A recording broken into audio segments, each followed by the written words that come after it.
Sabe o que é triste? Toda vez que alguém ouve o Evangelho, e não reconhece os seus pecados, e não crê em Cristo, e não se submete a Cristo, reconhecendo Ele como o Senhor de sua vida, essa pessoa está falando a mesma coisa. Por favor, Senhor Jesus, retira-te de mim. Sai de mim. Sai de... O Senhor é poderoso, eu sei. O Senhor é muito bom, eu sei. Mas não fica comigo, não. Eu não te quero.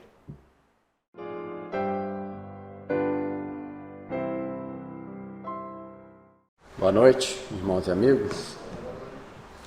Pela graça de Deus, temos mais uma vez a oportunidade, o privilégio, de nos reunirmos como igreja de Nosso Senhor Jesus Cristo, para o adorar, o louvar e também aprender da sua santa palavra, O Senhor vem nos abençoar agora na leitura e meditação da sua palavra. Convido os irmãos para que abramos nossas Bíblias no Evangelho de Marcos, capítulo 5.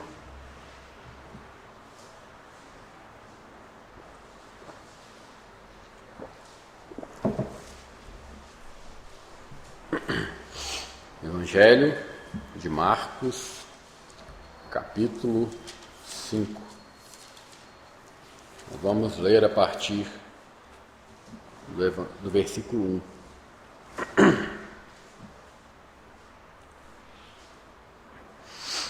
Chegaram à outra margem do mar, a província dos Gadarenos.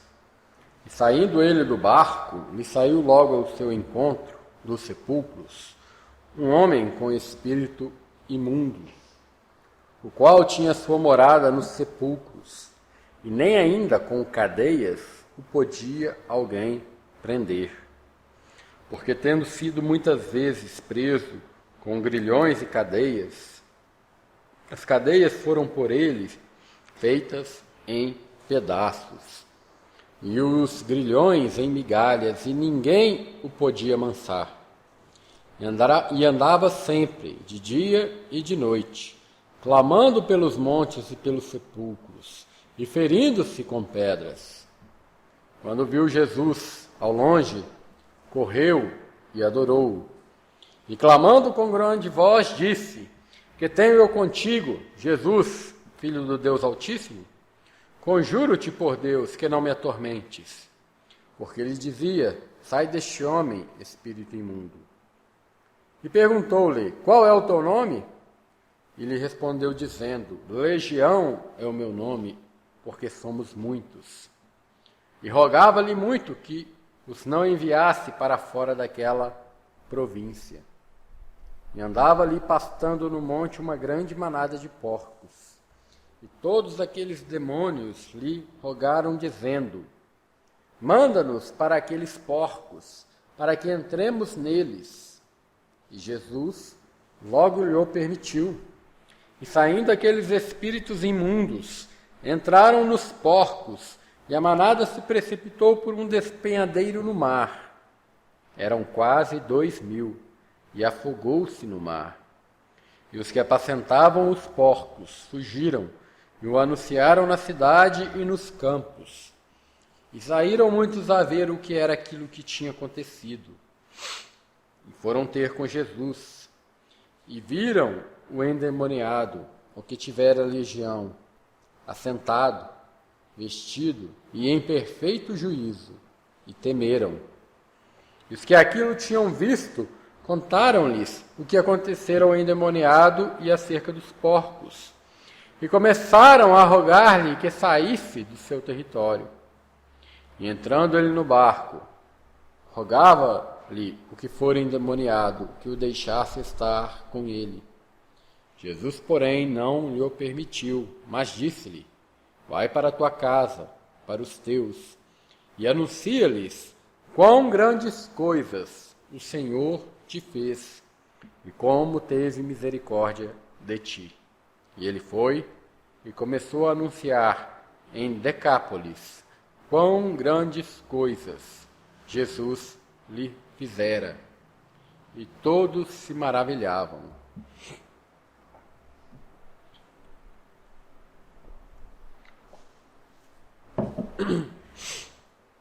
Esse é um dos textos da Bíblia que sempre que eu leio, né, e a gente, né, o conhece desde muito tempo, e sempre que eu leio, ele é um texto que, digamos assim, me impacta, né? Um texto que é muito forte para mim.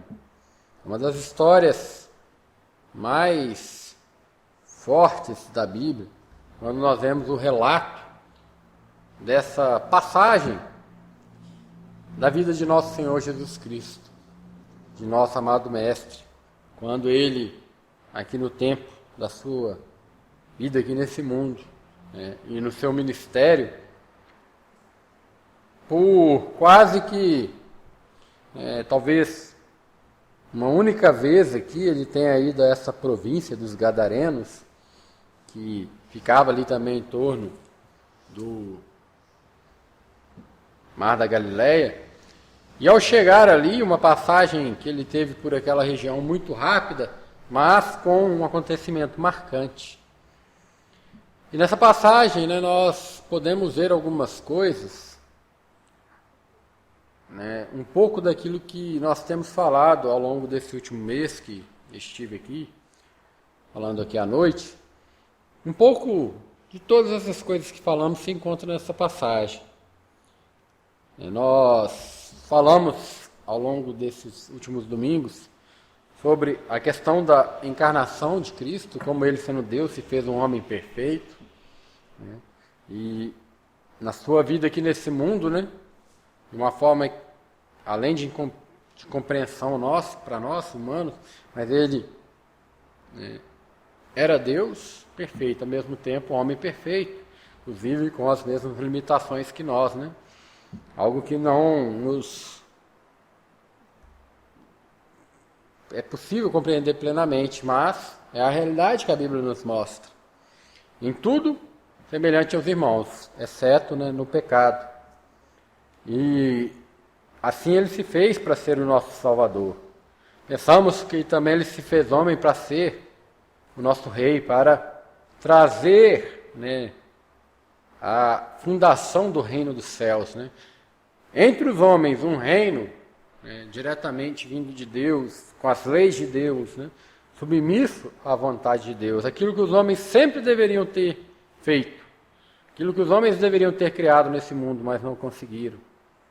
Pensamos na natureza desse reino, né, como ele propaga, como ele se difunde de forma completamente diferente dos reinos deste mundo, difundidos pela violência, pela força, pelo poder das riquezas, mas o reino de Deus não, ele como uma semente, ele avança, e ele avança não tomando o que é dos outros, mas criando, né, um novo povo, uma nova raça de homens, né, e salvos em Cristo, destinados a um novo céu e nova terra, em que habitará a justiça que nos tem sido prometidos por Deus. Pensamos também como nosso Senhor Jesus Cristo, nosso Rei, cuida de nós, não com mão pesada, né, mas como um pastor amoroso cuida das suas ovelhas. E aí nós nos deparamos com esse texto.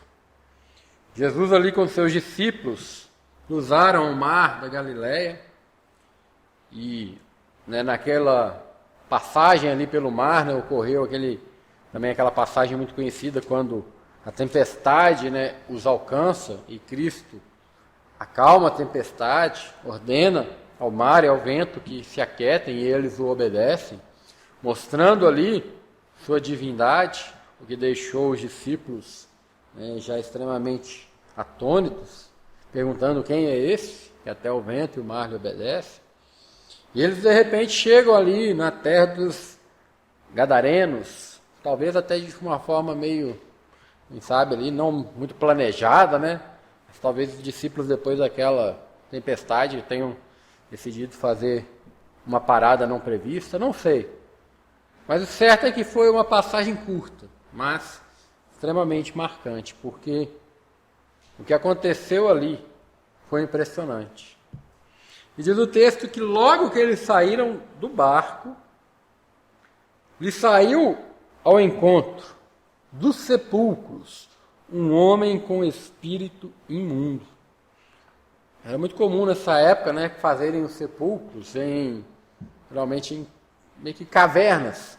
Né? Eles cavavam as rochas nas montanhas, geralmente em lugares montanhosos, mais propícios para isso, cavavam, né, um buraco ali, uma espécie de uma caverna, ou às vezes usavam uma caverna até já pré-existente, e usavam ela como, né, um túmulo, e depois a vedavam com uma pedra. Nosso Senhor Jesus Cristo mesmo foi enterrado num túmulo assim.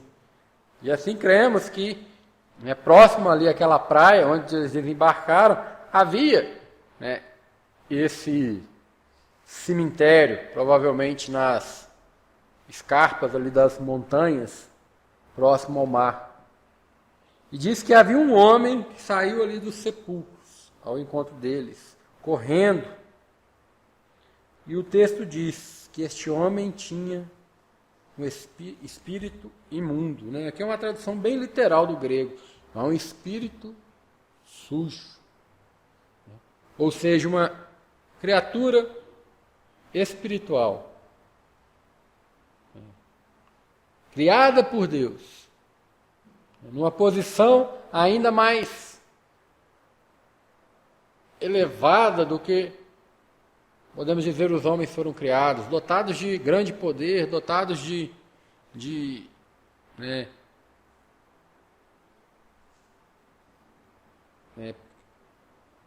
grande habilidade, grande capacidade, né? Feitos para a eternidade estarem juntos de Deus e o servirem, cumprirem, serem partes ali do reino de Deus, obedecendo e servindo a Deus. Feitos com propósito. Nós não conhecemos muito do mundo espiritual, porque a Bíblia não foi escrita para falar dos anjos ou dos demônios.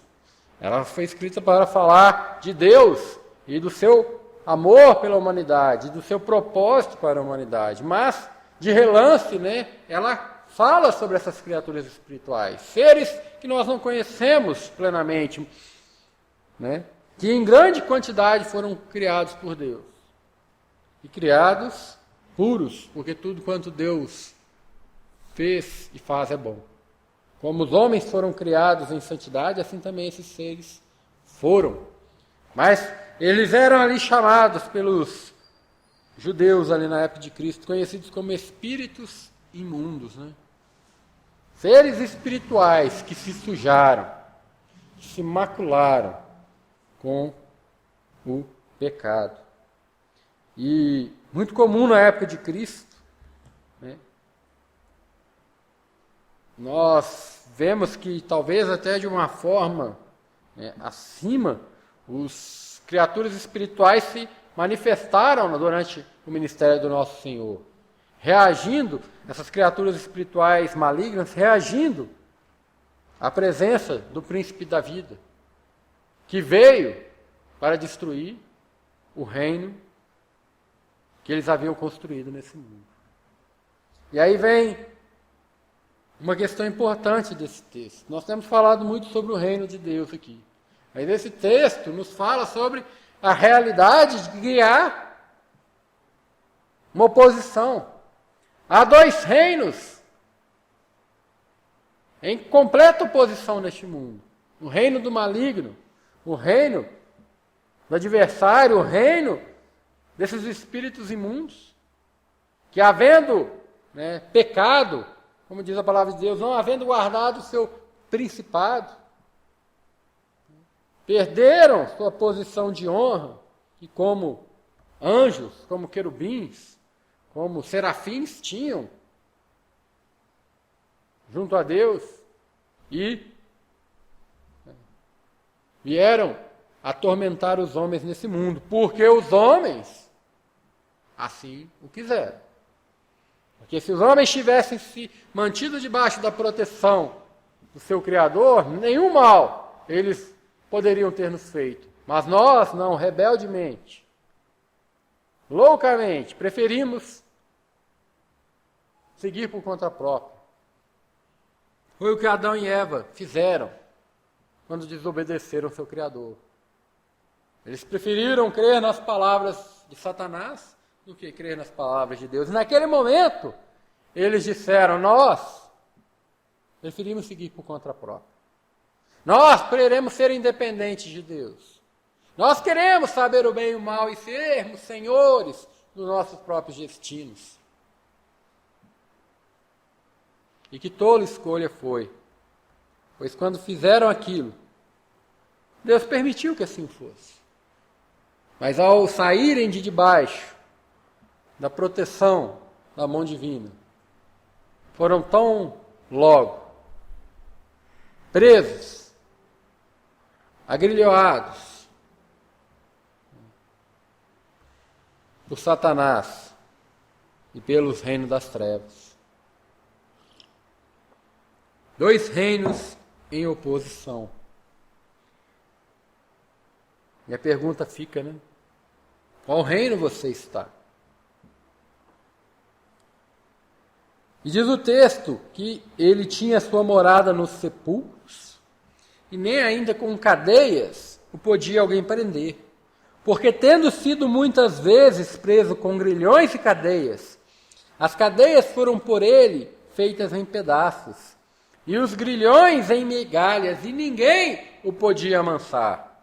E andava sempre de dia e de noite, clamando pelos montes e pelos sepulcros, e ferindo-se com pedras.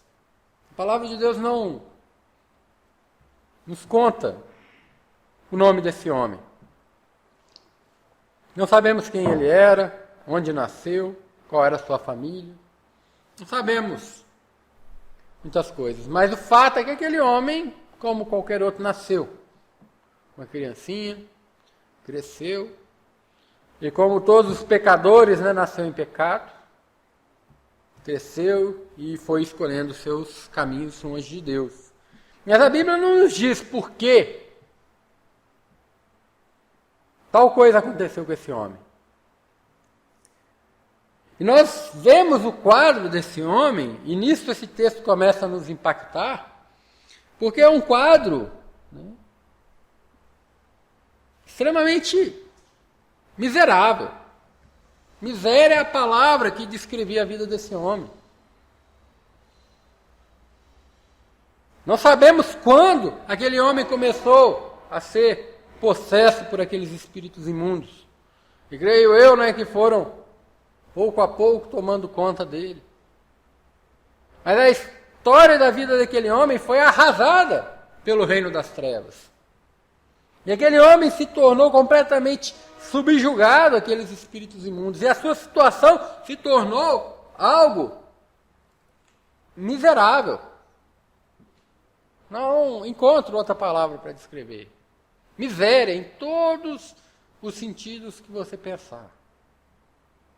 Miséria material, miséria espiritual. Aqueles demônios tiravam seu juízo, seu bom senso. Fizeram ele deixar sua família e ir morar nos sepulcros. Que pessoa em são juízo escolheria morar num cemitério? Mas assim foi aquele homem. E ali, pelos cemitérios, pelas montanhas, ele vivia dia e noite a clamar, né? Poderíamos dizer, né, que era a chorar de forma alta, porque aquele homem estava atormentado. E ele se tornou para a sociedade, para as pessoas com quem ele convivia, um grande problema. Aqueles homens daquela província não gostavam da presença daquele homem. Quem gostaria? Um homem capaz de fazer qualquer coisa, no pleno e completo domínio de Satanás. E eles o tentaram prender, diz o texto, com grilhões, com cadeias. Aqui nos lembra, né, aquelas ferros que eles colocavam nos pés dos prisioneiros antigamente, ou dos escravos, aquelas cadeias de metal, braçadeiras de metal, presas a grossas correntes, tentando prender aquele homem. Mas diz o texto que ele, impelido ali pela força daqueles espíritos imundos, desfazia aqueles grilhões e cadeias em pedaços. E diz o texto que ninguém o podia amansar. Outra tradução diz que ninguém era suficientemente forte para dominá-lo. Mas como poderiam ser? Que o texto vai nos revelar que aquele homem tinha uma legião de demônios. Quando perguntado por Cristo qual era o seu nome, ele responde: legião, porque somos muitos. Quando eles saem daquele homem e se dirigem aos porcos, que eram quase 2.000, né? Ou seja, no mínimo, 2.000 demônios atormentavam aquele homem. No mínimo. Talvez até mais. E nós lembramos do poder dos anjos revelados na palavra de Deus. Falando dos anjos que servem a Deus, né? Lembramos que 2 anjos destruíram a fogo Sodoma e Gomorra. Um anjo, serviço de Deus, matou 185.000 homens do exército assírio numa noite. Quem poderia dominar? Aquele homem que estava possesso por mais de 2.000 demônios, anjos caídos, seres espirituais poderosos. Quem o poderia dominar? Quem era suficientemente forte para dominar? Ninguém. Eles tentaram, mas em vão. E diz o texto que de dia e de noite aquele homem clamava pelos montes e pelos sepulcros e feria-se com pedras. Não dá para imaginar o sofrimento dessa alma, aprisionada no jugo de Satanás. Não podemos compreender. Feria-se com pedras, provavelmente ele tentava se matar, para se livrar, pensando que assim se livraria daquela tortura, mas não conseguia. E essas feridas deviam doer até cicatrizar. Não há outra palavra. Vivia nu, né? Uma condição de completa vergonha, totalmente, né, exposto diante daquela sociedade. Todos o rejeitavam, tinham medo dele, e com razão. Queriam ficar à distância dele, e com razão. A vida arruinada pelo diabo e seus anjos. E é isso que Satanás faz. Ele tem feito assim com a humanidade desde sempre, né? Ele é o pai da mentira, o enganador, né? Ele é homicida desde o princípio, como ensinou o nosso Senhor Jesus Cristo. Ele veio para matar, roubar, destruir. E tem uma coisa que Satanás não tem nenhum zelo, nenhum gosto, nenhum sentimento pelas almas humanas. Ele odeia a humanidade. Ele odeia a humanidade.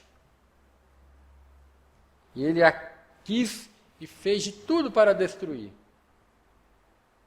Mas temos sempre que lembrar uma coisa. O poder de Satanás, apesar de imenso, ele está sempre limitado sobre a humanidade por uma coisa: pelo pecado.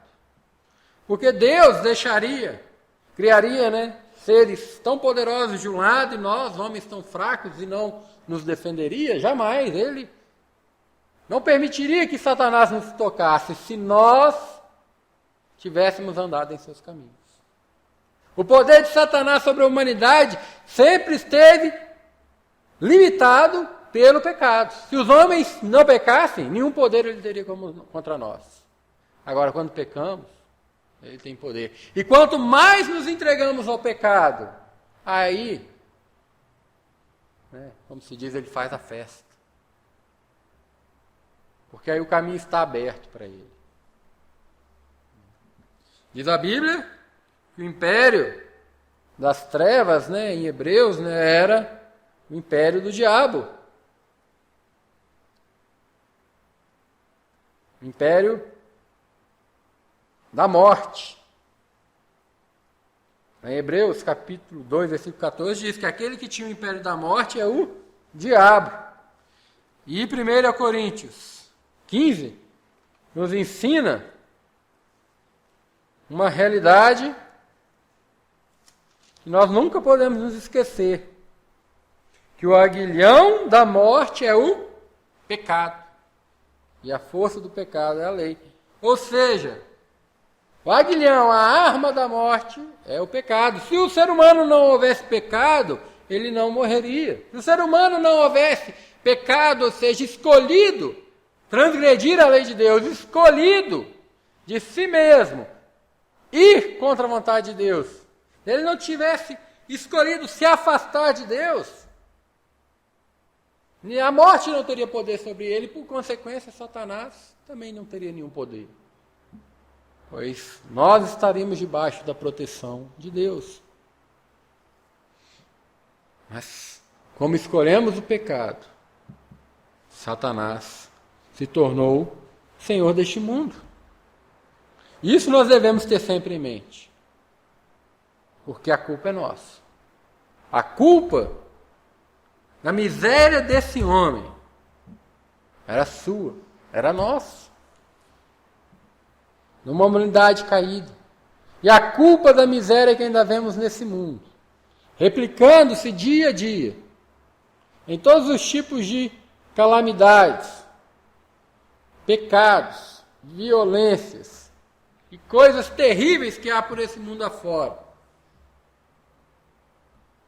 está no pecado. E é por meio dele que Satanás domina, subjuga.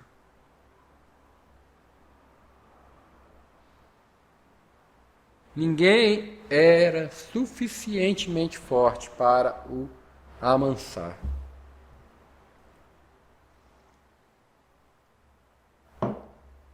Mas, como já temos falado, né? Deus enviou seu filho, nascido de mulher, nascido sob a lei. O Filho de Deus se fez homem para nos salvar.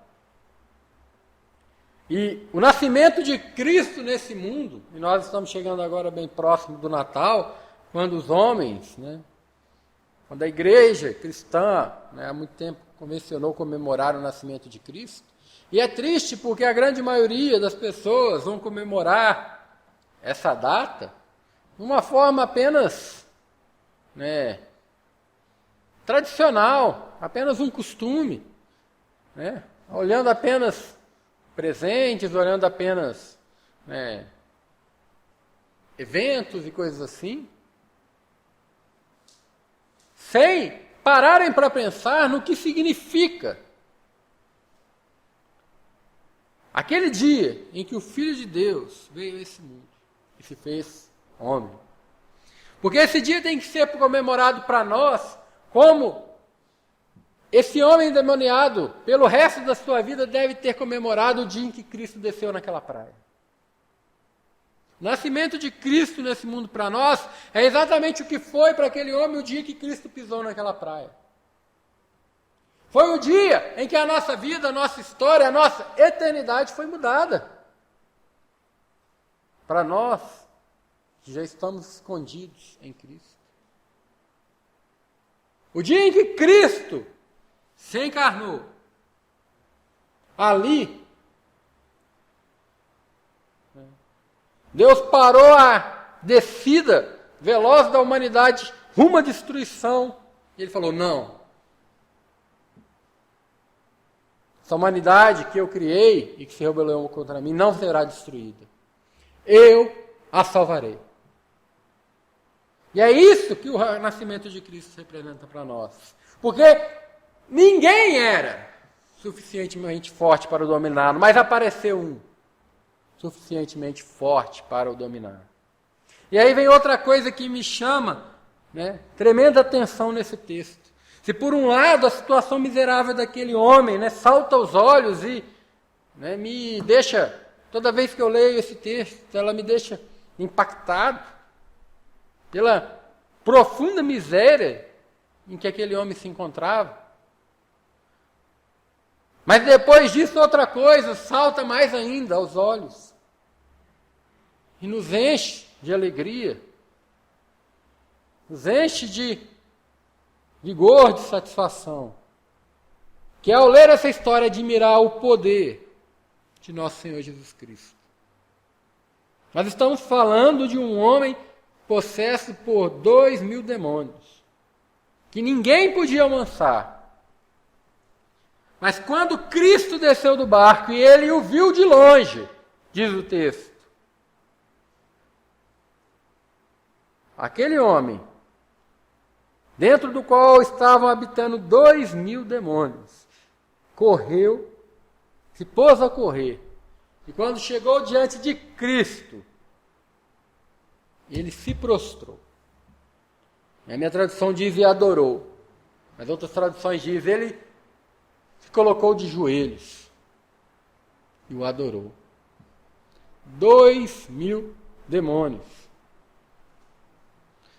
2.000 seres espirituais de um poder muito acima do que nós podemos imaginar. Que nós, seres humanos, não conhecemos nesse mundo.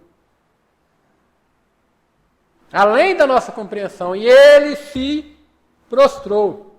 E junto com ele, 2.000 demônios se prostraram diante de um simples carpinteiro.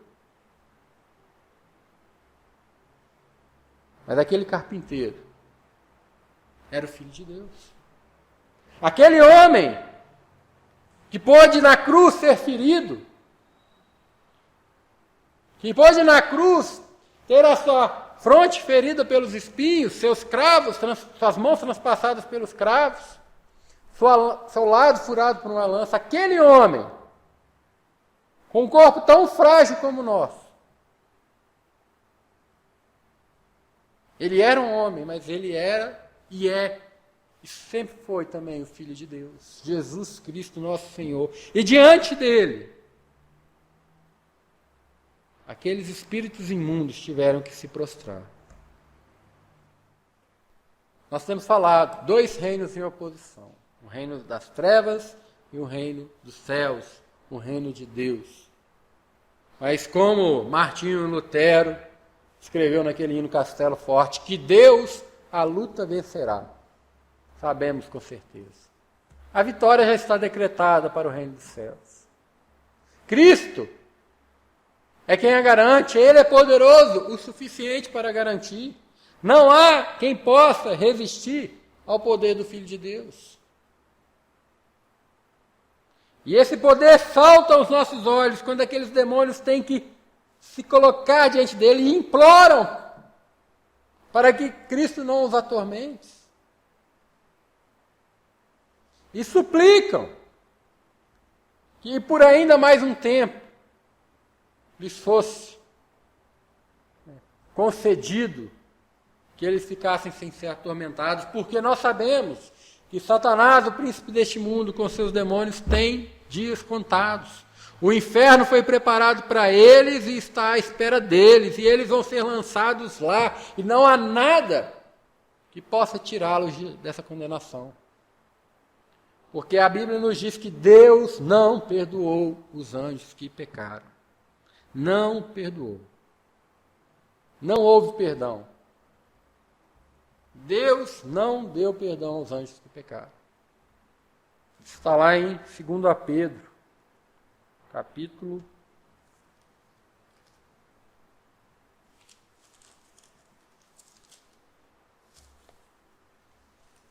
2 Pedro, capítulo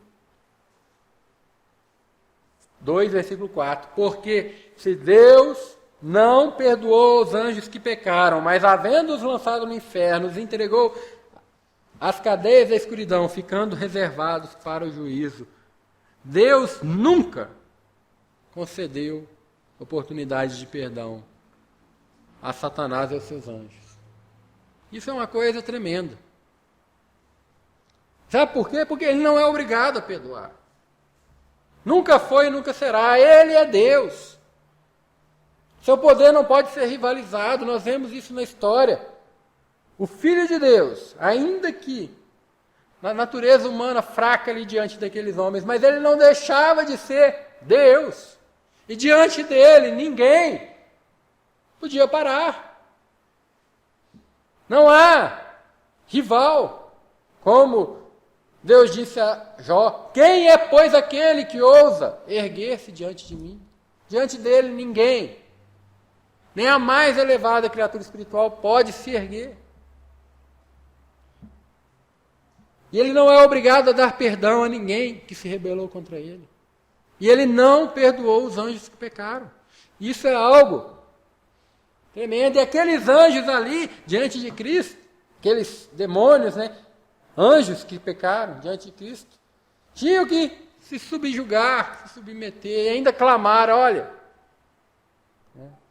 Tem uma tradução que diz: não nos atormentes antes do tempo. Porque eles sabem que o tempo que lhes resta é pouco. Satanás sabe que o tempo que lhes resta é pouco. O reino dos céus vai vencer. Isso daí é fato. Isso daí está consumado. Agora a pergunta que fica: a qual reino você pertence? A qual reino nós pertencemos? Porque se Deus não perdoou os anjos que pecaram, mas a humanidade, Deus deu oportunidade de perdão. Isso é maravilhoso. Porque se Deus não perdoou os anjos, nós vemos que se as mais elevadas criaturas que pecaram contra Deus não foram perdoados, Deus não era obrigado a perdoar eles. E não é. E que dirá de nós, então? Que dívida tinha Deus conosco para nos perdoar? Porque às vezes nós perdoamos as outras pessoas porque nós pensamos assim: eu também cometo meus erros. Eu também tenho minhas falhas. Mas que dívida Deus tinha para conosco? Nenhuma. O que nós poderíamos fazer para pagar nossos erros? Nada. O que Deus devia de perdão a nós? Nada. Mas Ele escolheu nos perdoar. Ele escolheu redimir a humanidade que Ele criou. Ele nos escolheu.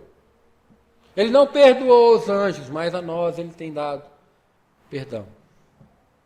Mas não a todos, somente aqueles que depositam sua fé por completo, por inteiro, sem reservas, na pessoa bendita de nosso Senhor Jesus Cristo, que é o Salvador, que é aquele que Deus enviou ao mundo para destruir o império das trevas e erguer o reino dos céus. Esse Jesus é o Salvador, o único, não há outro, não há ninguém que possa salvar, somente Cristo, poderoso para salvar. Mas outra coisa me chama demais atenção nesse texto. Após Cristo ter aquele encontro com aquele homem, após os demônios terem se subjugado ao nosso amado Mestre, após ele ter lhes permitido, ao saírem daquele homem, o que ele havia donado, irem para os porcos, e eles fizeram com que os porcos se afogassem, mostrando, mais uma vez sua natureza indigna, que não se cansa de destruir as coisas. O texto nos fala duas coisas completamente opostas. De um lado, nós vemos um homem que havia tido aqueles espíritos imundos dentro de si. E o texto nos diz que, de repente, aquele homem estava ali, sentado, calmo, tranquilo, em paz, finalmente em paz. Ele estava ali, vestido, não mais nu, exposto à vergonha diante de todos, mas vestido. Como temos pensado aqui durante a ceia, das vestes de justiça que Cristo Jesus nos dá, com as quais nós podemos nos apresentar diante de Deus. E esse vestido aqui nos lembra disso. Aquele homem antes vivia na vergonha da sua nudez, mas agora ele estava vestido. Cristo o vestiu na carne e o vestiu no espírito. Ele agora estava apresentável diante dos homens, mas mais ainda ele estava apresentável diante de Deus, apto para se apresentar ante ao Deus eterno, em perfeito juízo. Que coisa maravilhosa! É isso que Cristo faz. Ele tira os homens do império das trevas. Deus faz isso por meio de Cristo e nos transporta para o reino do Filho do seu amor. Muda a nossa vida, muda a nossa história, muda a nossa condição. De pecadores perdidos, miseráveis, para filhos de Deus, aptos à presença de Deus. Que coisa maravilhosa. Mas outra coisa também nos salta aos olhos. Aqueles homens daquela cidade que foram para lá, ficaram sabendo do que aconteceram, temeram muito, e com razão deveriam ter ficado com temor. Ficaram admirados, espantados. Mas de repente aqueles homens começaram a rogar a Cristo que saísse do seu território. Como entender, né? O príncipe da vida pisou na praia deles e os libertou do seu maior temor, que era aquele homem endemoniado, que devia ter infernizado a vida de toda aquela população. E de repente, eles olham para o Filho de Deus, olham para aquele homem, veem os porcos mortos na praia e fazem a escolha mais insana que poderiam fazer. E pedem para o Filho de Deus: retira-te de nós. Não fica conosco, não. Vai embora. Vai embora. Sabe o que é triste? Toda vez que alguém ouve o Evangelho e não reconhece os seus pecados, e não crê em Cristo, e não se submete a Cristo, reconhecendo Ele como Senhor de sua vida, essa pessoa está falando a mesma coisa. Por favor, Senhor Jesus, retira-te de mim. Sai de mim. Sai de... O Senhor é poderoso, eu sei. O Senhor é muito bom, eu sei. Mas não fica comigo, não. Eu não te quero. Aqueles homens deveriam ter falado: por favor, não vai mais embora, não. Fica aqui. Pois enquanto o Senhor estiver aqui, nós sabemos que nosso território vai ser livre dos demônios, livre de homens assim. Fica conosco. Eles deveriam estar implorando para Cristo: fica conosco.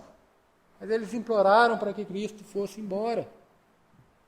E toda vez que uma pessoa ouve o Evangelho e rejeita, ela está implorando: por favor, Senhor Jesus, vai embora. Não fica na minha vida, não. O Senhor é grande, o Senhor é poderoso, eu sei, mas não fica comigo, não. Não haja ninguém aqui que faça essa escolha maligna. Não haja ninguém aqui que prefira o reino das trevas ao reino de Deus. Outra coisa que eu pensei durante essa semana, lendo a história desse homem, quando a gente vê a história desse homem ali no início e vê a situação miserável desse homem, a gente fica impactado. Muitos podem ler e pensar: mas a situação dele é muito diferente da minha, né? Eu não sou endemoniado, eu não ando por aí nu, eu não ando por aí gritando e me ferindo com pedras. Mas sabe, essa semana eu vi uma coisa na televisão que me lembrou a história desse homem. Quando eu vi as imagens do funeral do Maradona lá na Argentina, a palavra que eu usei para descrever aquele povo foi a mesma que eu usei para descrever esse homem: miséria. Aquelas pessoas se amontoando na rua, bebendo, gritando, brigando, batendo, apanhando. Eu fiquei pensando: que miséria. E pode ter certeza, aquilo não vem de Deus. Aquilo é obra das trevas. Pode ter certeza. A maior parte das pessoas hoje estão chorando a pandemia porque não podem ir nos estádios, se amontoarem lá e gritarem, e falarem palavrão, e beber, e torcer pelo seu time, e falar mal do time dos outros. e não estão nem um pouquinho tristes de não poderem ir na igreja, ou de terem que ir na igreja com restrição. E quantas outras coisas nesse mundo, loucuras desse mundo que nós vemos, que as pessoas embarcam. Pessoas que se acham melhores do que esse homem da história, que se acham numa condição melhor do que esse homem aqui da história, como aqueles demais habitantes ali daquela cidade de Gadara se achavam. Eles se achavam tão melhores que aquele homem endemoniado, que eles acharam que não precisavam de Cristo, que era melhor que Cristo fosse embora. Mas esse mundo está cheio de pessoas tão entregues na mão de Satanás quanto esse homem, vivendo nas concupiscências desse mundo, nas loucuras desse mundo. Porque eu te falo, o que eu vi ali foi uma loucura, é loucura. Esse homem foi jogador de futebol há não sei quantos tempos atrás. O que ele fez para esse mundo?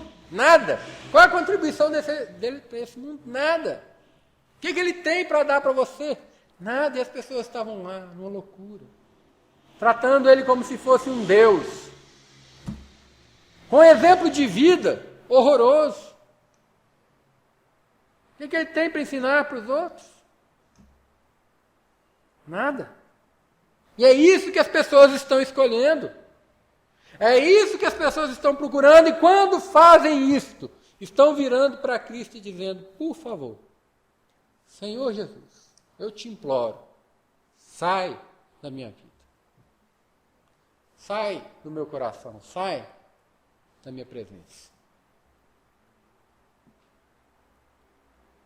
É isso que esse texto nos mostra. Dois reinos. Um caminhando para a destruição, que é o reino de Satanás. E o outro sendo construído para a glória de Deus, até o dia que ele vai se consumar plenamente. Quando Deus vai lançar todos os ímpios no inferno e chamar os justos para estarem consigo em um novo céu e nova terra que habita a justiça. Dois reinos.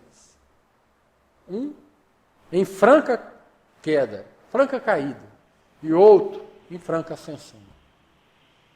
Agora fica a questão: a qual desses reinos você pertence? Qual desses reinos você vai oferecer a sua fidelidade? A qual rei você vai dar a sua fidelidade? Ao rei Jesus ou a Satanás? A qual rei você vai seguir? A resposta a essa pergunta vai responder para onde você vai na sua eternidade.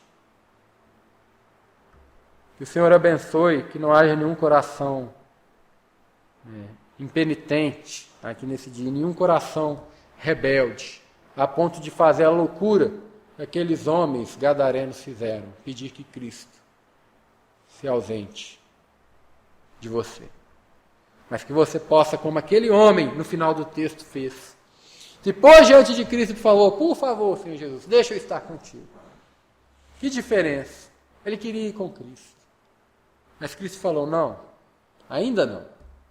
Primeiro vai para sua casa, para sua família e conta quão grandes coisas Deus tem feito. E é isso que a igreja está fazendo nesse mundo aqui. Está vivendo aqui para testemunhar da obra de Deus. Mas o nosso destino, a nossa esperança, é aquele dia em que nós estaremos com Cristo. Porque Ele é o nosso Rei, Ele é o nosso Salvador, nosso Senhor. Que o Senhor nos abençoe. Amém?